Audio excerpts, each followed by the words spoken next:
Naging panauhing pandangal si Commissioner Attorney Rafael Vicente R. Calinisan, ang Vice Chairperson and Executive Officer of the National Police Commission sa isinagawang recognition rights ng Public Safety Recruit Course Batch 2025-1 Masandig Lahi na ginanap sa Police Regional Office for a Grandstand sa Camp Brigadier General Vicente Lim, Calamba City, Laguna na ika-26 ng Mayo taong kasalukuyan. Dumalo rin sa programa si Police Major General Roy B. Parena, ang Director ng PNP-TI at Police Brigadier General Hansel Marantan, ang Regional Director ng Police Regional Office 4A.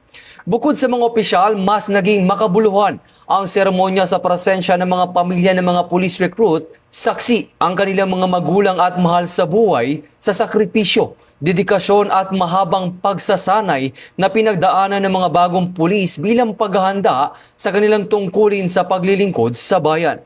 Ito ang bagong PNP para sa bagong Pilipinas. Serbisyong mabilis, tapat at nararamdaman.